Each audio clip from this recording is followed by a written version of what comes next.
Orang-orang yang berilmu, orang-orang yang berpengetahuan, ibadah mereka itu secara zahir sedikit, tetapi pahalanya besar. Karena ia tahu ini ibadah-ibadah yang inti, ini ibadah-ibadah yang kelasnya mahal.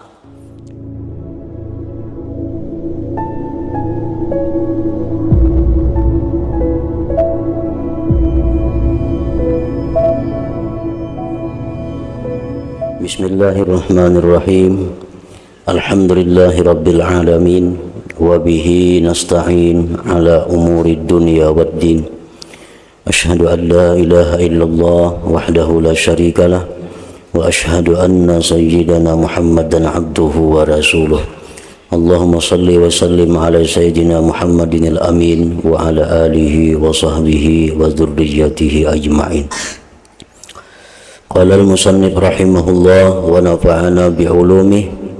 Thumma fi kulli hayawanin wa nabatin a'jubatun wa a'ajibu takhussuhu la yusharikuhu biha ghairuh. Panzur ilan nahli wa ajaibiha wa kaifa awha Allah ta'ala ilaiha hatta takhazat minal jibali buyuta wa minas syajari wa mimma ya'rusun. Wa kaifa istakhraja min lu'abiha asy-syam'a wal 'asala wa ja'ala ahadahuma diya'an wa ja'ala al-akhara shifaa'a. Thumma law ta'ammalta 'ajaiba amriha fi tanawuliha al-azhara wal anwar wa ihtiraziha 'anil najasati wal aqdar wa ta'atiha li wahidin min jumlatiha huwa akbaruha shakhsan wa huwa amiruha.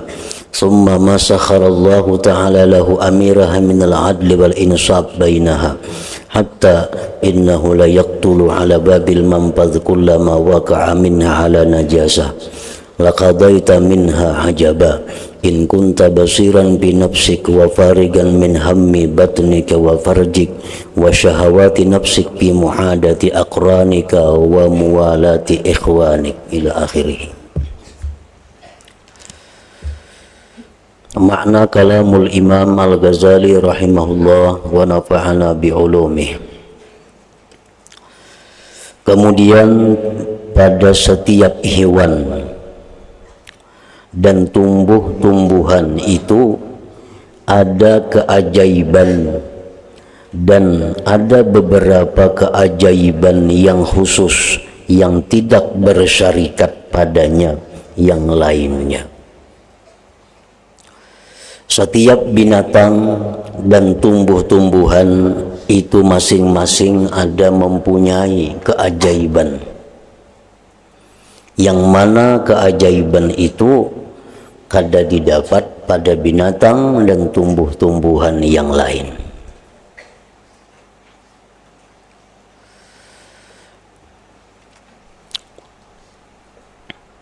Perhatikanlah kepada tahun, wanyi, dan keajaibannya. Bagaimana Allah Ta'ala memberi wahyu kepadanya itu tahun tadi.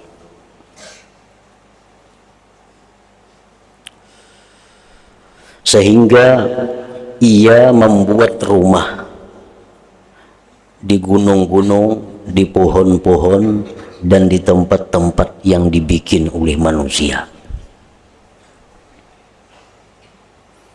Bagaimana dia bisa membuat rumah itu adalah melalui ilham Allah kepada tahun, kepada wanyi tadi.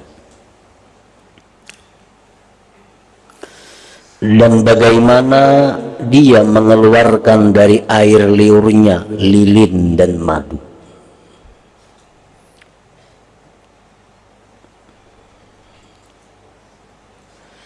Dan dia Allah menjadikan salah satunya penerang dan yang lainnya sebagai penyembuh.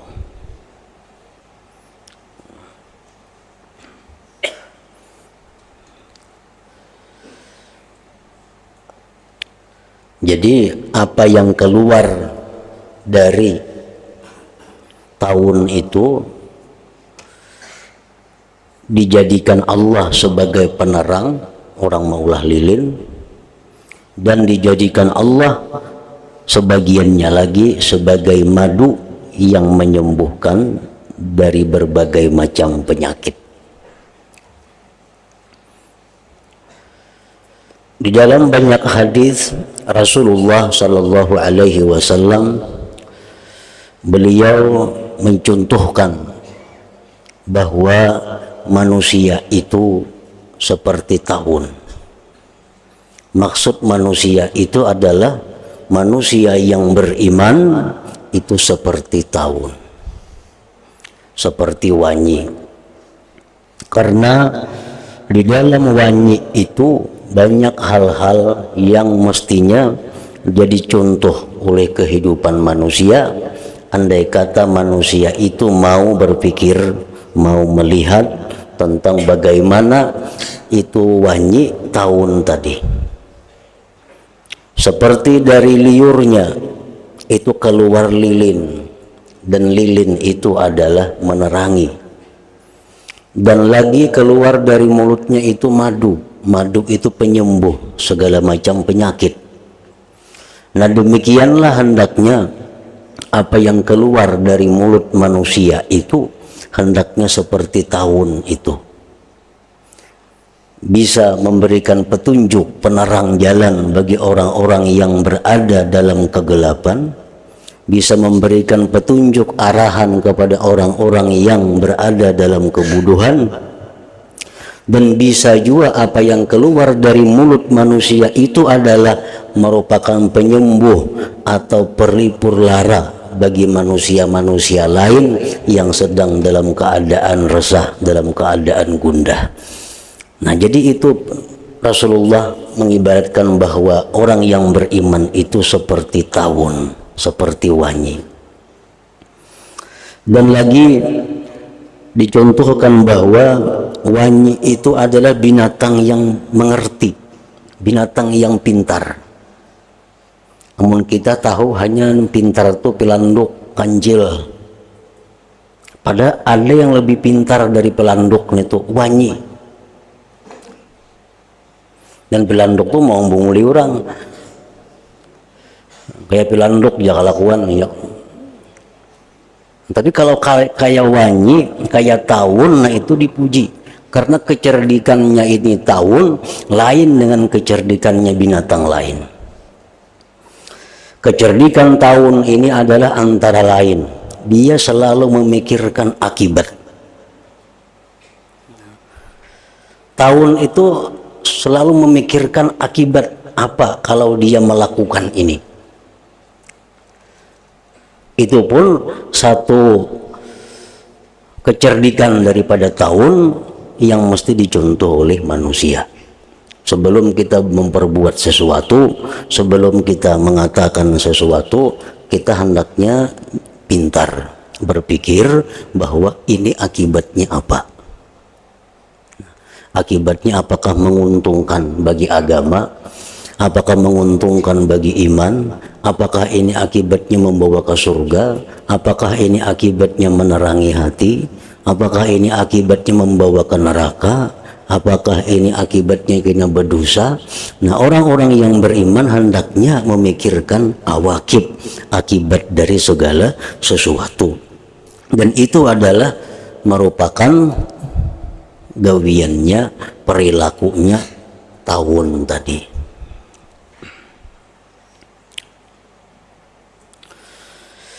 Dan bagaimana dia tahun wanyi mengeluarkan dari air liurnya lilin dan madu. Dan dia Allah menjadikan salah satunya itu penerang dan yang lainnya sebagai penyembuh. Ini keajaiban daripada tahun nang kada didapat pada binatang-binatang lainnya. Kemudian jikalau kamu memperhatikan keajaiban-keajaiban urusannya si tahun ini, kita hakun memperhatikan kita hakun merenungkan di mana ia mendapatkan bunga-bungaan dan bunga-bunga yang putih, dan terpeliharanya bunga-bungaan itu dari najis dan kotoran. Jadi tepat ujar Nabi tadi, orang beriman itu macam tahun. Si tahun ini kada mau memakan kecuali bunga-bunga. Ini kada mau makan daun. Yang dimakan itu bunga. Dan bunga itu yang dimakannya itu adalah bunga yang suci dari najis dan dari kotoran. Nah, manusia yang beriman pun demikian. Selalu mencari makanan-makanan yang terbaik, yang suci daripada yang haram dan syubhat.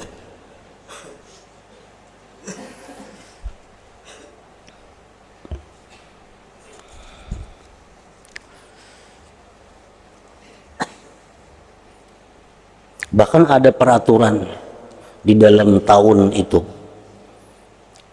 dalam undang-undang pemerintahannya Wanyi itu, bahwa siapa-siapa memakan barang-barang yang kotor, bunga-bungaan yang najis, itu akan dihukum dan bisa dibunuh oleh rajanya.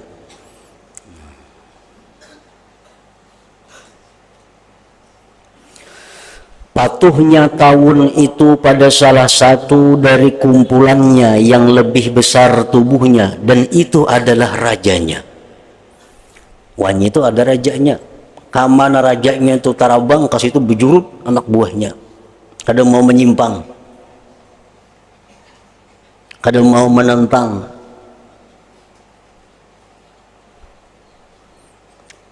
Dalam istilahnya yaksub ngarannya rajanya itu.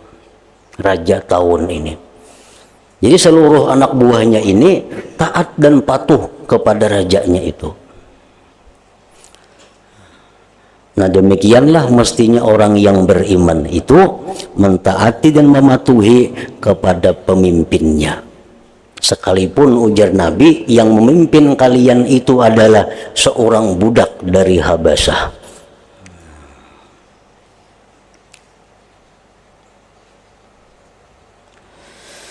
Kemudian apa yang telah diperintahkan oleh Allah Ta'ala kepada rajanya tahun itu dari keadilan dan kesadaran antara sesamanya. Rajanya tahun ini dikenal sebagai raja yang adil, raja yang insaf, yang tahu dirinya.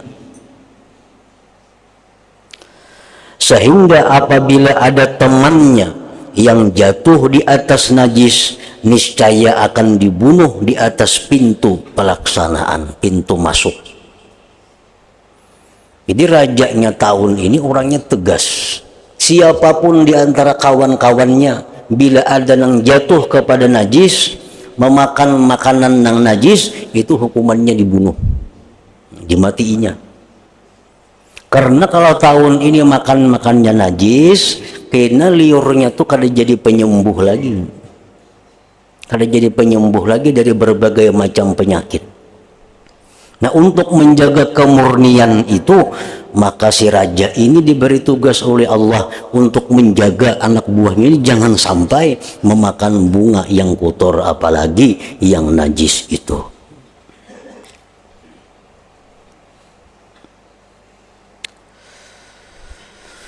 Maka kamu memutuskan daripadanya itu akan suatu keajaiban, lagi penghabisan keajaiban. Kalau kita mau tafakur, mau merenungi bagaimana keadaan Wanyi ini tuh, niscaya kita akan menemukan keajaiban Allah Subhanahu wa Ta'ala. Bagus lagi sambil maunjun bawa sarang Wanyi ini tuh, nah tuh pas maunjun bawa sarang Wanyi, jadi tafakur, oh ini sarang Wanyi bagusnya ini maulah, jadi biar kada bulihi maunjun bulihi pahala. Kan maunjun itu bisa orang saya sarangnya itu umpannya itu sarang Wanyi, dibawa ke situ kemari. Nah, cuma jarang ada tukang unjun yang mau tafakuran itu. Jangan mau tafakur, jangan mau unjun. Karena banyak gawian lain yang lebih bermanfaat daripada mengunjun itu. Nah, di hadapannya ada contoh perbuatan Allah bagaimana Allah menciptakan keajaiban tahun tadi, wanyi tadi. Nah, amun kita mau memikirkan itu, mau tafakur itu, kita akan menemukan keajaiban. Nah, tafakur yang membuahkan kita mengagungkan Allah, tafakur yang membuat kita takjub terhadap perbuatan Allah, tafakur yang membuat kita ini kagum dengan perbuatan Allah, maka tafakur itu diberi nilai pahala oleh Allah lebih banyak daripada ibadah kita setahun. Pada riwayat lain 70 tahun ibadah kita. Nah, orang-orang yang berilmu, orang-orang yang berpengetahuan, ibadah mereka itu secara zahir sedikit, tetapi pahalanya besar. Karena ini tahu ini ibadah-ibadah yang inti, ini ibadah-ibadah yang kelasnya mahal. Nah, seperti contohnya tafakur tadi. Kalau kita tafakur yang demikian, akhirnya kita memutuskan mengucap subhanallah, maha suci Allah subhanahu wa ta'ala. Kalau kita memandang wanyi, memandang madu, memandang lilin, kita pandang bagaimana bisa demikian, yang ujung-ujungnya kita mengucapkan subhanallah, maha suci Allah.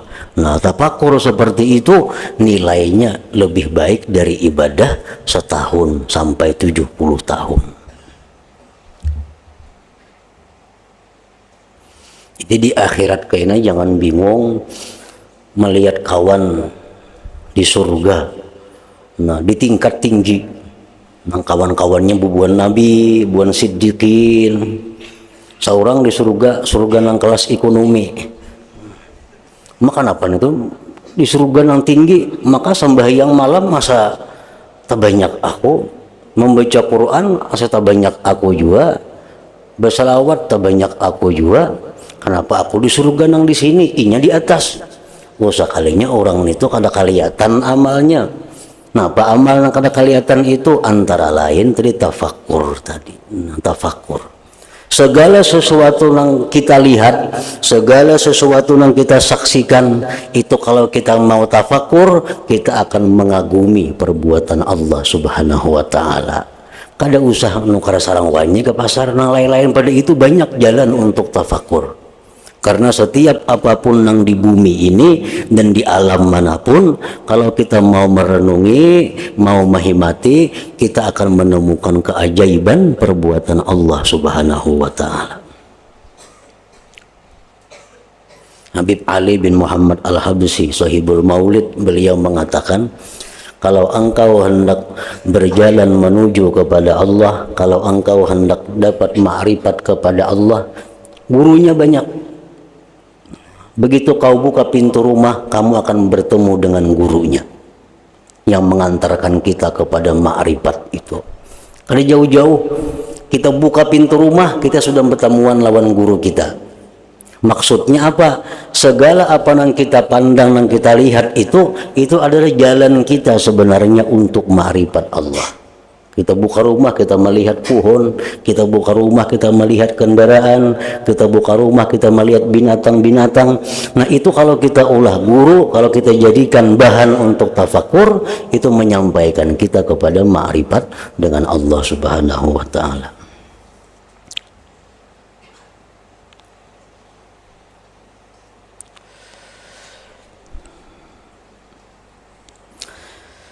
Nah, jadi kalau kita mau memikirkan, maka kita akan menemui keajaiban, penghabisan keajaiban. Jikalau kamu mau melihat pada dirimu sendiri dan kamu kosong dari memikirkan perutmu, kemaluanmu, nafsu syahwat dirimu, pada memusuhi teman-temanmu dan menyayangi saudara-saudaramu. Nah, ini nang maulah sibuk. kita kada sempat tafakkur itu. Karena alat tafakkur ini kita gunakan kepada yang lain-lain yang mestinya kada kasana penggunaannya. Alat tafakkur ini sebutingannya di awak kita. Tuhan maulahkan kada dua. Itu Al-Quran sudah menyatakan bahwa Allah membuat alat tafakkur dalam diri manusia itu hanya satu. Kamana kita tafakkur, yaitu pang kita pikirkan. Selama kita memikirkan tentang urusan perut kita, kita memikirkan untuk urusan nafsu syahwat kita memikirkan musuh-musuh kita memikirkan orang-orang yang kita sayangi. Nah, alat tafakkur kita habis tak kesana, sehingga kita kada sempat lagi tafakkur kepada nang mendatangkan faidah manfaat lawan diri kita.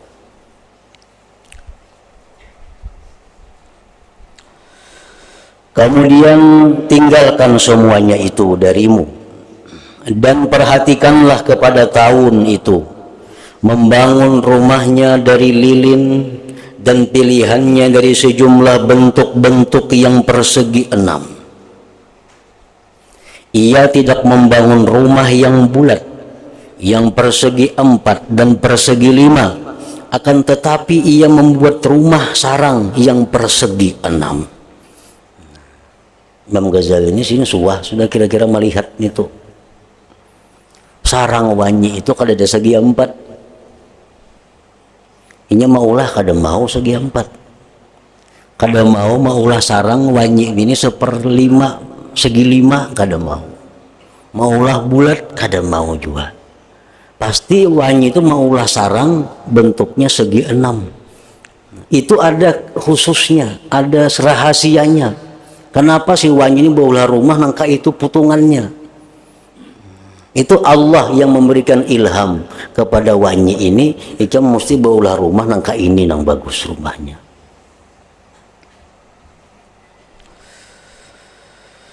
Yang pindik pemahaman para insinyur untuk mengetahuinya. Namun sekadar insinyur nang sekolah lawan manusia aja kada tahu rahasianya. Kenapa wanyi itu bila baulah sarang hingga segi 6? Kalau kada insinyur nang ulahan Tuhan, maka nang hanya tahu rahasianya itu. Khasiatnya adalah bahwa bentuk yang terluas dan yang paling meliputi ialah bulat. Bulat itu paling luas sudah. Dan yang menyerupai pada bentuk bulat. Sesungguhnya bentuk yang persegi 4 akan keluar daripadanya sudut yang sia-sia. Mau segi 4 kan ada ujung-ujungnya itu kada ditempati. Segi 4 ujung makin halus, ujung-ujungnya ada tempat kosong artinya. Dan bentuk tahun itu bulat memanjang. Tahun wanyi itu bulat memanjang. Maka ditinggalkannya bentuk yang segi 4. Segi 4 itu kada cocoknya diulah rumah, awaknya kada sesuai. Sehingga tidak sia-sialah sudut-sudut itu. Lalu sudut itu tetap kosong. Amun segi 4 tadi ada nang kosong sudut-sudut itu.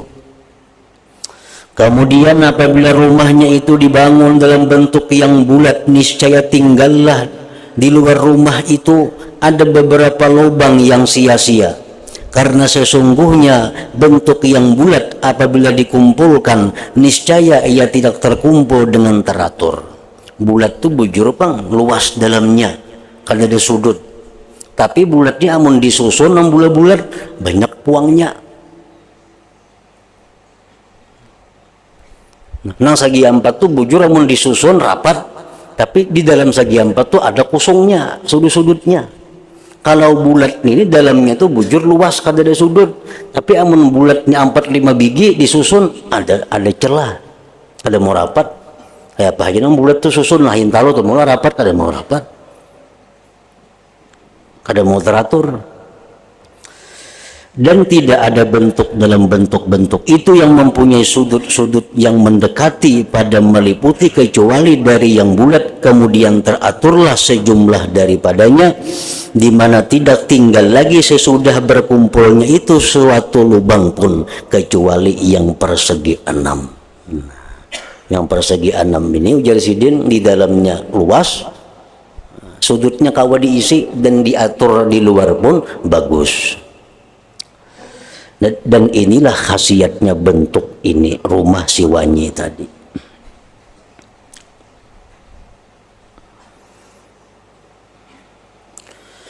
Maka perhatikanlah bagaimana Allah Ta'ala mengilhamkan kepada Tawun pada bentuk tubuhnya yang kecil dan lembut pendiriannya, karena kasih sayang dengannya dan memperhatikan dengan keberadaannya dan sesuatu yang ia berhajat kepadanya, supaya ia merasa enak dalam kehidupannya.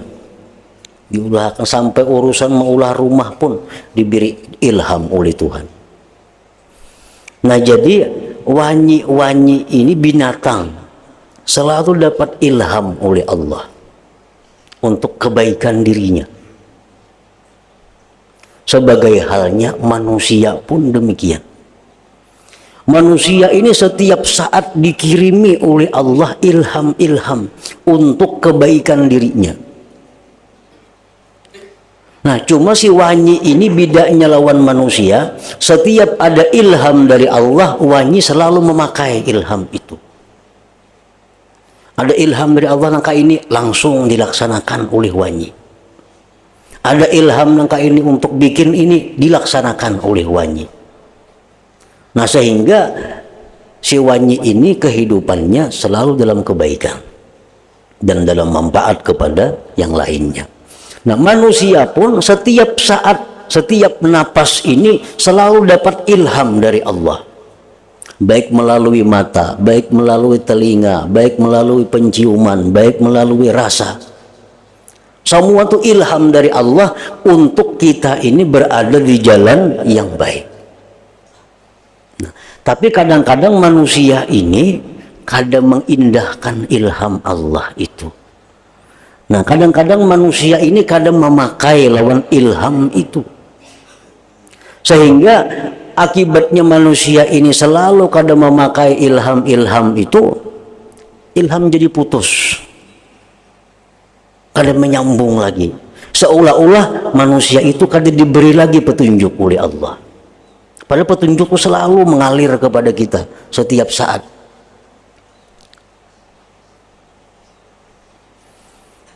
Sampai 3 kali aja kita kadang memakai itu, kadang mau lagi inya datang.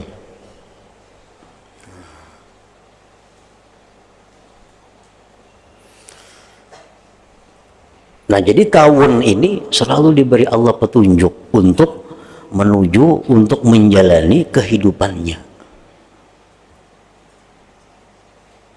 Kita misal, nah, di dalam guring, kita mimpi ada bertemuan orang mulia. Nah, siapakah ini orang saleh? Nah, orang saleh ini datang dalam mimpi kita, misal menyuruh kita, ikam jaka ka ini ha. Atau mimpi contohnya, bangun guring kita sadar, oh tadi aku temui bertemuan orang saleh, si Anu, si Din tadi nyuruh aku ini.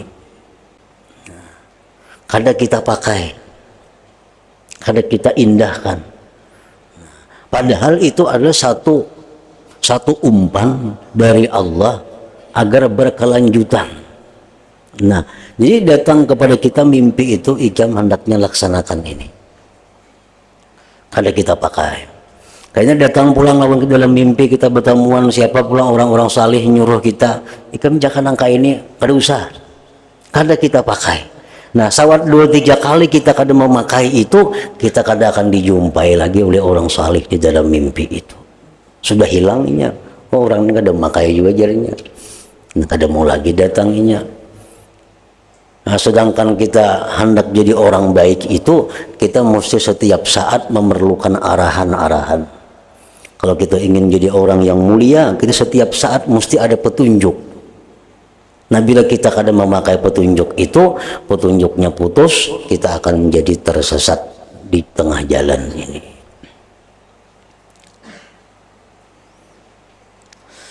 Maka ambillah i'tibar, ambillah pedoman dengan sinar cemerlang yang sedikit ini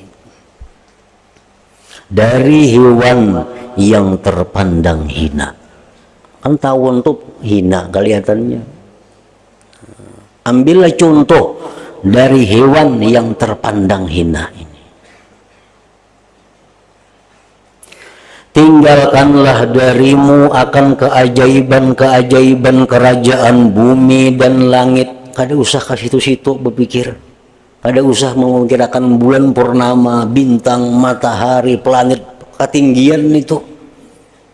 Nah, nyata-nyata di hadapan kita binatang yang dipandang hina. Sesungguhnya kadar yang telah sampai pada pemahaman kita yang singkat daripadanya itu menghabiskan umur. Wanyi aja sebutin amun kita hakun tafakur, habis umur kita, kada habis lagi keajaibannya itu. Banyak keajaibannya tanpa memperoleh kejelasannya. Kada kau menyimpulkan kita.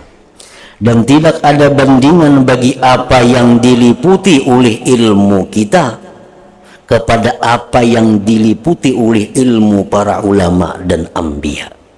Ilmu kita dibanding dengan ilmunya para ulama, para anbiya, ilmu kita kada napa-napanya. Dan tidak ada bandingan bagi apa yang diliputi oleh ilmu makhluk, semuanya kepada apa yang dipilih oleh Allah Ta'ala dengan ilmunya. Ilmu para nabi, ilmu seluruh ulama dibandingkan ilmu Allah kada napa-napanya. Bahkan setiap apa yang diketahui oleh makhluk tidaklah berhak untuk dinamakan ilmu di sisi ilmu Allah Ta'ala. Kayak apapun orang itu pintarnya, hebatnya, luasnya, dibandingkan kepada ilmu Allah, orang ini berhak disebut kada berilmu daripada sedikitnya ilmu yang ada pada manusia yang sangat pintar tadi.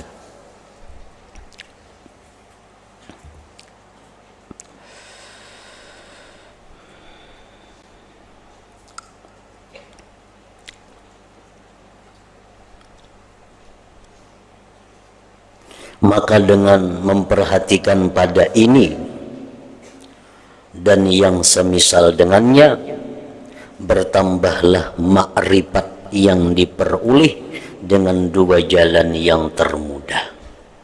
Kan jalan yang termudah untuk makrifat kepada Allah itu adalah jalan melalui af'al. Jalan melalui af'al, artinya jalan melalui tafakur makhluk Allah. Jalan melalui tafakur makhluk Allah. Tunggu bijian kita tafakur, itu akan membuahkan kita kepada mengenali Allah.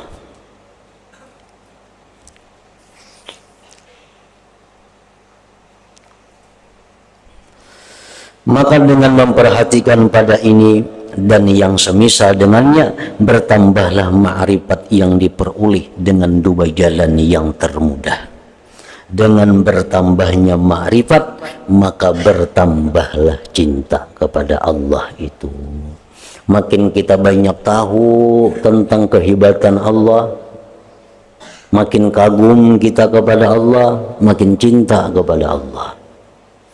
Makin sedikit kita tahu, makin sedikit kita ilmu, makin sedikit kita tafakur, makin sedikit dapat ma'rifat, makin sedikit juga dapat cinta kepada Allah.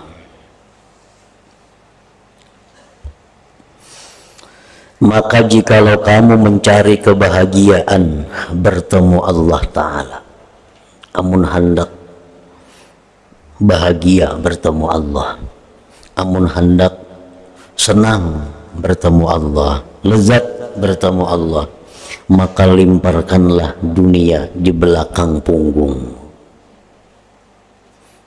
Dunia itu andak di belakang aja artinya, karena memang kita setiap hari ini membelakangi dunia. Jadi yang dunia ini kita andak di belakang kita, itu memang sewajarnya. Karena setiap hari kita membelakangi dunia, menghadap kepada akhirat. Nah, amun dunia ini kita andak di muka kita, akhirat itu lindung karena kelihatan lagi. Nah, ini yang membuat kita buntu daripada tafakkur hal-hal seperti ini. Kita melihat di televisi umpamanya, ada kadang-kadang acara yang mengisahkan tentang bagaimana hewan, nah mulai inya makan sampai inya guring, inya kawin, inya beranak. Itu semua kalau kita melihat dengan tafakur, kalau kita melihat dengan mengembalikan itu kepada kehebatan perbuatan Allah, itu menambah nilai tambah kita, menambah ma'rifat kita kepada Allah. Habiskanlah umurmu untuk selalu berzikir dan tafakur. Habiskanlah umurmu untuk selalu berzikir dan tafakur. Semoga kamu memperoleh keuntungan daripadanya dengan kadar yang sedikit. Seapa ada kadarnya kita dalam dunia ini dibanding dengan yang akan kita hadapi. Semoga kamu memperoleh keuntungan daripadanya dengan kadar yang sedikit, akan tetapi kamu akan memperoleh dengan kadar yang sedikit itu kerajaan yang besar yang tidak ada akhir baginya. Di dalam wazifah para aulia, artinya wazifatul ayyam para aulia, di dalam tugas-tugas harian para aulia itu kalau kita lihat manakib-manakib mereka, bukan hanya sembahyang berjamaah, bukan hanya membaca Quran, salawat, tapi termasuk tugas mereka itu adalah tafakkur. Itu ada. Nah, jadi habis subuh ada waktu sedikit disediakan untuk tafakkur. Karena kamarian ada waktu disiapkan untuk tafakkur.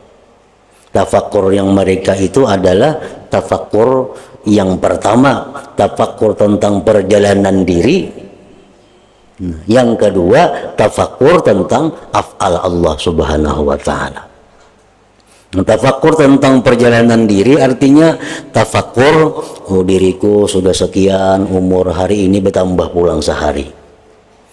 Nah, ibadahku bertambah kada tahu. Dosaku bertambah kada nyata. Itu kalau amun dosa nyata bertambah, amun ibadah kada tahu diterima kada diterimanya. Nah, tafakkur itu mengakibatkan kita merasa hina. Kenapa merasa hina? Merasa dosa ada, ampunannya kada jelas. Merasa hina. Nah, di saat kita merasa hina itu, disitulah turun rahmat Allah kepada kita. Nah, di saat kita hina itu, disitulah limpahan rahmat Allah berikan kepada kita. Tafakur, hari ini bertambah pulang umur, makin jauh dengan dunia, makin parah mati menghadap Allah. Banyak dosa yang dilakukan. Mun ingat akan dosanya. Bahari pernah juntan pun orang, bahari pernah menipu orang. Si pulang tuh pernah kutipu dulu, kubunguli. Ingat akan itu satu persatu.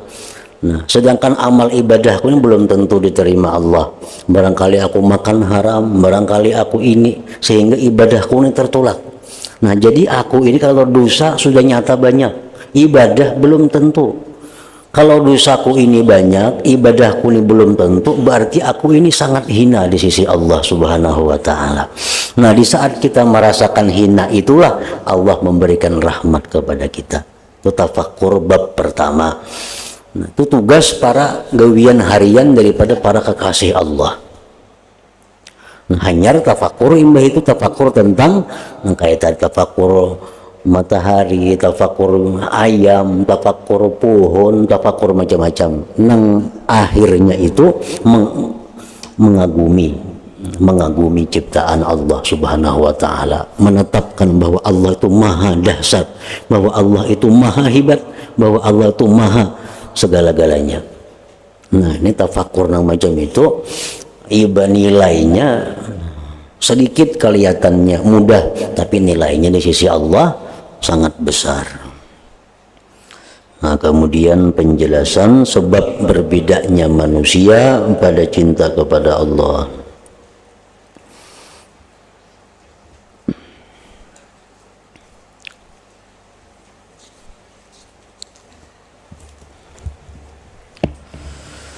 أفضل الذكر فاعلم أنه لا إله إلا الله محمد رسول الله لا إله إلا الله محمد رسول الله لا إله إلا الله محمد رسول الله لا إله إلا الله لا إله إلا الله لا إله إلا الله لا إله إلا الله لا إله إلا الله الله الله الله الله الله الله الله الله الله الله الله الله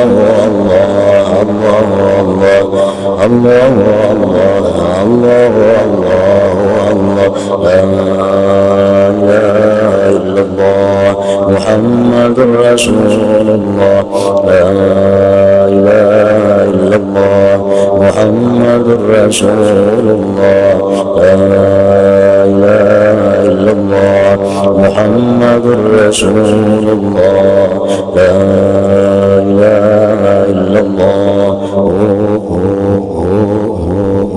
الفاتحة إلى حضرة النبي